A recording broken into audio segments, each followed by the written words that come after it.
guys are the ultimate sales machines, not me. You guys are the ultimate sales machines. You want to know why sometimes you don't see yourself like that? It's because you lack confidence. And you lack confidence because you lack training. So let's train, right? So let me ask you guys a question because I want to make sure this is clear. How many touches does it take before you guys convert an actual lead? 10. 13. Okay, 10. 10. We have a 10. Yeah, we have a 10 touch.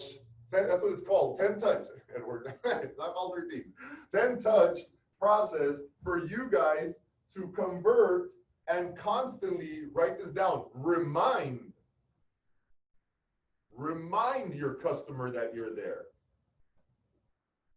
See, the problem is that we're trying to close the client. And yes, we did talk about close, right? We're going to close. But remember, the first touch is not a close. The second touch is not a close. They're not closes. They're reminders. Do you ever find yourself forgetting stuff? Like you go to the supermarket and you're like, oh man, I forgot this stuff. I don't have it anymore. You needed a reminder. That's the same thing with your customers. You need to understand that they need a reminder like, hey, Abraham's here, David's here. I am here all the time. So this is what I wanted you guys to embrace because I feel like life is all about follow-up. So here you go. Follow up with your customers. Ready? Try to keep up. Follow up with your offers. Have you guys noticed that your offers are not getting accepted if you guys don't follow up? Right? That's becoming something brand new. I've never seen that. Before I thought it was submit an offer, they're lucky that I brought them a good buyer. Now there's 15 of those. So now I have to follow up on those offers. That's a brand new part of my business. I'm over here 12-year vet in the real estate industry, and I'm like, man, this is a brand new environment. Now I have to follow up on offers. And believe it or not, it will consume your time. It is becoming very common practice that people are starting to realize, hey, those guys and girls at GPP are calling so much. They structure emails, they write emails, everybody email groups. We're starting to set a trend and the market is following. So that's why I'm telling you guys, follow up on your offers. How many of you guys have been in a multiple offer situation and you get accepted because you followed up? And if you haven't, you will be there. So that's why I'm teaching you guys, be very aggressive. Follow up on your children's stuff. If you guys don't have kids, don't worry about it. Put something else like your animals, your whatever you want. But follow up on your children's stuff.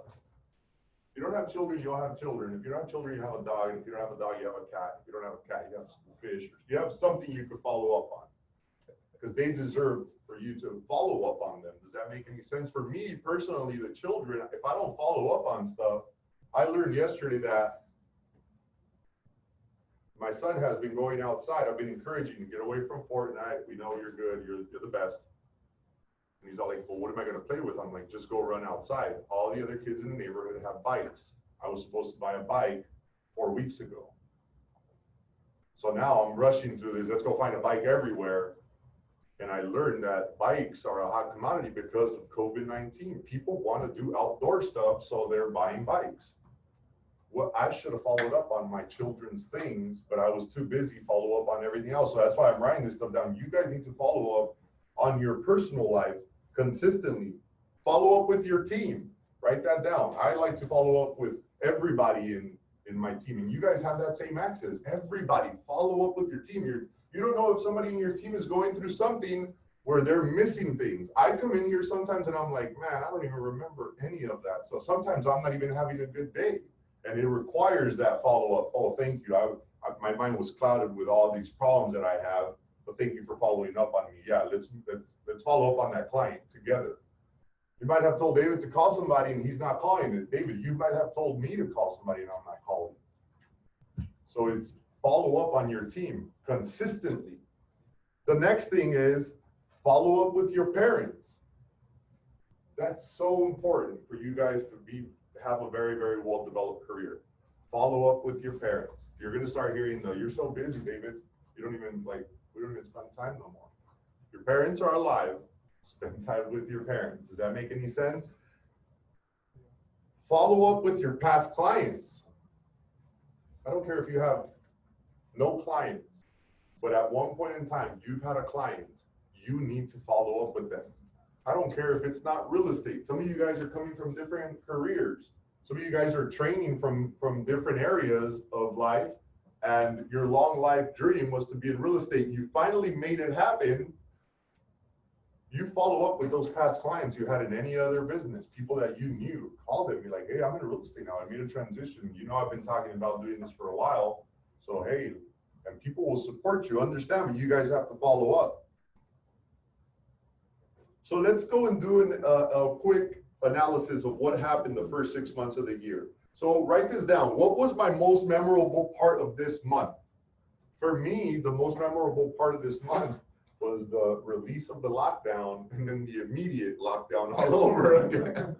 I was just tripping out on that. And I kid you not, I was at a place called Wally's, and we were in a business meeting about to sign a contract. I go on my Instagram because I was already starting to lose focus in that meeting, so I started just scrolling and double tapping, and all of a sudden I start to see the announcements. Everything is shutting down all over again, and I'm like, I don't know if you guys, did anybody feel the energy and the mood completely change? I think this was on Wednesday. Yeah, it was on Wednesday. So all of a sudden everything got so like dark, and I saw people's like their everything, their personality. I saw the streets started to get empty, restaurants that were, it was weird. It was just a weird environment. But to me, that was the most memorable part of the month because again, I learned, Jesse, you're stressing out over no reason. We already went through the first COVID wave, and are we still here, guys? Yes. We're still here, right? We made it. So I'm going to continue to push my mind to believe that I'm still going to make it one more time. Does that make any sense? So ask yourself this, write this down. How many months did I actually work in those 6 months? Yeah, because you have to ask yourself. I see people in real estate and they took off 3 weekends. So 3 weekends is equivalent to about 5 days of lost work. So some people in real estate are only really working like 2 months out of those 6 months. You know what does that make sense to you guys? So this is the other thing, and this is because for me, I'm never happy. Well, I'm happy, but I'm never happy with something I know I can do more of. So I wanted to ask myself, and I want you guys to do the same thing. Am I happy with the hours that I work? Am I happy with my work hours? Like, are you happy really with your work hours? You need to ask yourself that question. You really need to be looking at your calendar every single day. Are you happy talking to your clients? Look, this is the biggest problem that I have. I just want you guys to know the truth.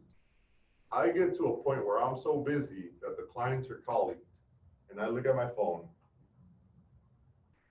and I'm like, man, calling me all over again? Like, are you serious? You're called, like, what? Like, and then my demeanor is like, oh, all over again. Like, and that's why I asked myself, am I happy talking to clients? What do I have to do so I could train myself so I could avoid the Jesse that's like, oh crap, here we go all over again. Something's wrong. Does that make any sense? So ask yourself, are you guys happy talking to the clients? Guys, if you guys use the training that we've been giving you as far as that calling and smiling on the phone, things are going to change dramatically. You need to smile on the phone. People could hear you smile, or people could see you smiling on the phone, even if they can't see you because of your personality. They're like, oh, you talk so well. Does that make any sense? And Fernando will tell you, because we have this conversation all the time. What are your weaknesses? What are your weaknesses right now? What are you doing differently?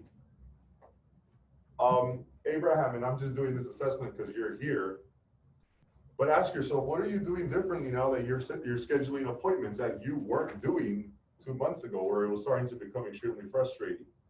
What are you doing differently? You have to ask yourself that question. And what are you doing differently that you stopped doing?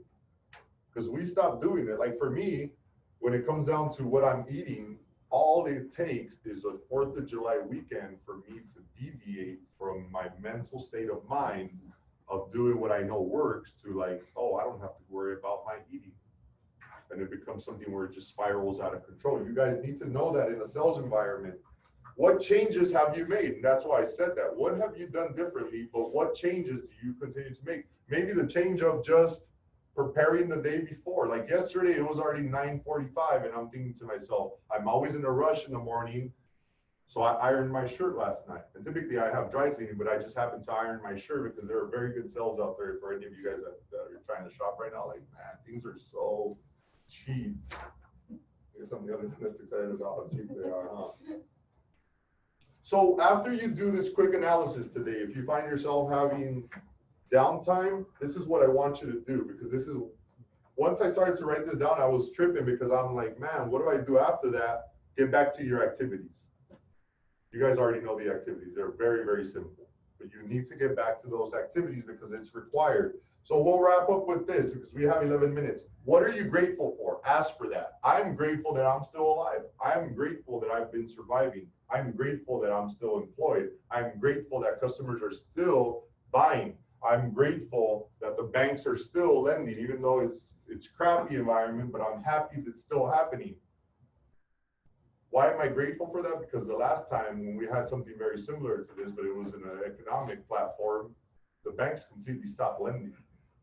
Like I'm talking about, there was no money. They were like, we're not lending a penny, we're not lending to anybody. So I'm grateful for that because I'm like, the banks keep lending, let's keep it moving for now. But we have to adjust to the environment. How do you feel about your overall performance? Like ask yourself that question. You know what's the best way to find that out about your performance? Look at your checking account. Do that. Like I look at it, I'm like, oh, my performance sucks. I need to increase this. I need to increase this. I need to work harder. How many of you guys are taking advantage of daylight savings? Yeah, okay. So let me tell you how I structure mine because of how aggressive the work environment is right now. So I've been talking to you guys about how many people are getting pre-qualified, how many escrows, how many touches, how many appointments, right? When it comes to daylight savings, my family is very important to me. Like your family is important to you. I've structured a way, since I know that the average consumer does not really get into their comfort zone until 8 p.m. of me having dinner 4:35. So I go home, do my thing with my family. Oh, let's all have dinner. I have my meal. Right after I engage with them for about a 45 to 1 hour period, which is usually around 5:36. Sometimes it goes to 6:30 because I'll be like, let's go grab a coffee or I'll make coffee. But 6:30, typically I'm back taking advantage of daylight savings. So I'm like 6:37, even if I go back home at 8:30, we're still prime time. Because those kids are not falling asleep till midnight anyways. Like not in this environment, they're not. So why did I write this down? Is because you guys need to handle that type of tip. It doesn't necessarily have to mean that you're here back at the office. You could be at home 6:30. There's times where I'm like, I'm not gonna go back to the office, but it's 6:30 and I'm back on my phone and on my computer grinding it out. So I just want you guys to take that into consideration. That's the same thing your consumer is thinking. They're like, I want to look at homes at 6:37, 8 o'clock. So you might just be there in the buying window. And I'm just trying to tell you, if you create a habit out of this, then you're going to attract what you want. And then all of a sudden you'll be like, oh, Jesse was right. And I've been putting a little bit of effort after 6:30 and I've had more customers because you're repeating what you did in the morning, you're repeating in the evening time. And try that. Just try it for a year. Don't even, or try it for a month. If it doesn't work in a month, then you come back and tell me, hey, Jesse, what you're talking about doesn't work. Does that make any sense? Just give it a shot. Like put yourself in that mentality because you own a business. You're developing your business right here. Does that make sense? It doesn't get dark. I wrote that down, which is important. And I also wrote down for you guys, do not stop. You can't stop. 4th of July, for me, the weekends, the holiday weekends are a little bit challenging for me because my thought process is like, let's get to work and let's get these things going. But I also have to be conscious that I have to take a break. But see, the problem is that, bless you, some people don't take breaks. Some people stop. That's why I want you guys, don't stop.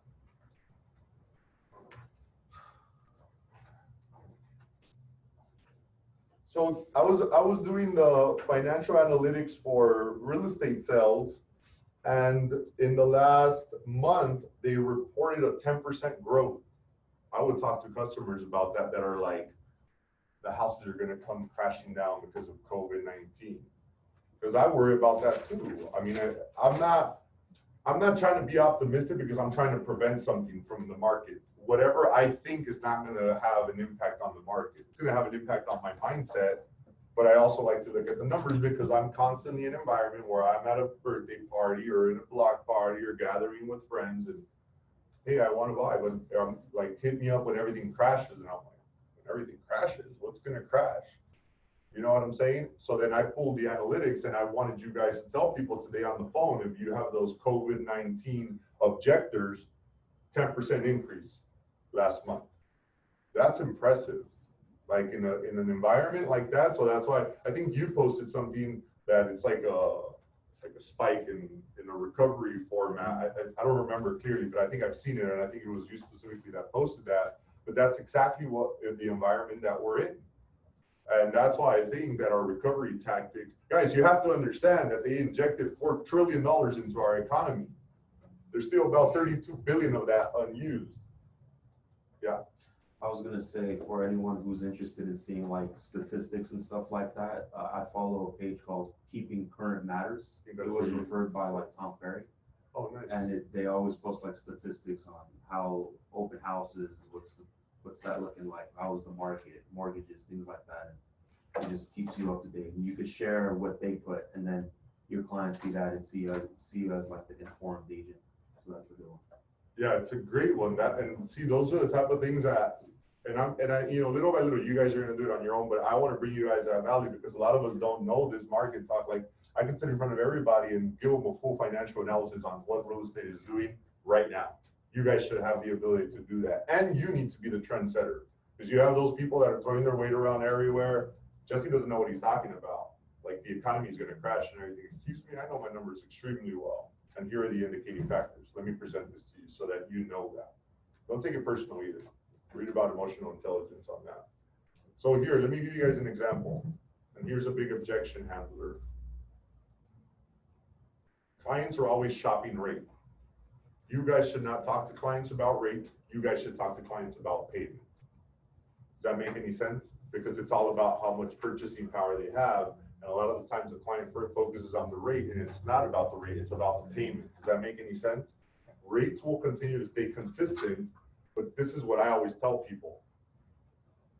You are buying a long-term investment. Money is extremely cheap. I have mortgages where I'm still paying 5%. You know why? Because that's still super cheap to me. 5%, if you're charging me 5% on $500,000 for 30 years, I think I'm winning because I'm borrowing a lot of money for a very little interest. But see, now the clients, they're hearing 1%, 2%. They've never even bought. What does that even matter to them? What matters to them is their purchase price. If they can't afford that payment, the interest rate is not going to make a difference. The purchase price makes a difference. But the number one mistake real estate people make is that they're over there focused on what rate they're going to get, and that doesn't even matter. It only matters if you're talking about high-end real estate where 0.25% will impact $3, $4, $5 million. Our environment is the average sales price in the San Fernando Valley, $640,000, which has stayed consistent for the last 4 years. You guys need to understand this data. It's so important for you guys to be able to defend yourself with the customers that are very negative. And you know what I've learned? As soon as you start to know all this stuff, all the negative people, you don't even attract them anymore. Now you're talking about people that are like, hey man, you're doing very well. How is it that I can become of that success? Well, invest a little bit in real estate. What do you mean about invest a little bit in real estate, Jesse? I'm like, where do you live right now? I'm renting. Well, let's get you a house so you're buying.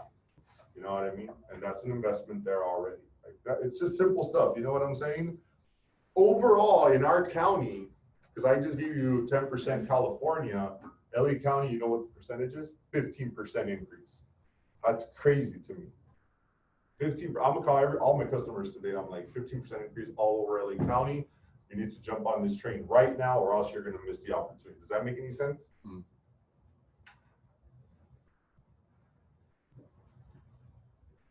So this is what I want to wrap up with because it's already 8:58. You guys have the ability to control the marketplace with what you think. Every single day, you need to make a conscious decision that you're going to help somebody that is in desperate need of help. Stop attracting the people that just want to hang out to talk shop. Talk to the people that need to buy right now because they're getting evicted from their place because their landlord decided to sell. Attract the people that recently got a divorce that need to sell that house because they can't stand each other. The people that just lost a family member and they need to sell because they were a primary bread or a primary financial provider has died. There's a bunch of different cases. You know what you're looking out there, but I'm saying attract the right people. Stop attracting the people that it's like, oh, I'm trying to get a good deal. It's like, yeah. Stop attracting those people, and they're good. You're gonna get them. I have meetings where I'm like, I sit with there, and I see them come up in the Mercedes, and I'm like, man, they have the off-white sneakers. They got everything. So I'm like, they're gonna have 300,000 racks, and we're gonna, get this deal through. They're balling out of control. And those are the clients that sit with me. It's like my credit score is 540. I'm like, how did they give you that car? Oh, somebody else co-signed. Oh, okay, cool. What type of down payment? Well, I'm a first-time buyer. I was kind of hoping that you guys had that program where I don't have to come in with anything. Like I basically go choose a house, and they're going to give me that house, and I'm not going to need down payment. Plus, I don't have any income either. Like, so figure it out. You know what I mean? It's like no income, no assets, no credit. Seems like you have high-ass liability because those car payments are like 10 G's. But you understand what I'm saying? Don't attract those people. And I know it sucks to say, well, Jesse, why are you looking for people that are getting divorced? You're wishing bad on people. No, I don't control divorce. They're going to get divorced regardless. I don't control people dying. They're going to die regardless. I just want to get the people that need to do it right now because they're in desperate need. And you know what? I want to say something that's very important to me. The clients are all liars. Sorry if any of the clients are watching online, but you guys are all liars. Because you guys always conceal information and you only provide it until we get into a moment where we have to get the information. So take that for face value. Does that make any sense to you guys? You guys have to do the research, but they're always going to lie to you. So you're going to assume that they're lying to you, but you're going to hope for something better. But today is Monday, and today is a fresh start, and today is the new day to a brand new quarter. I know it started the 1st, but I'm saying, after everybody relaxed, today is July. You guys need to make a conscious decision. Are you guys going to have a shitty 6 months, or are you guys going to have a good 6 months? A good thing, right? And that's all you have to do. You have to say this every single day.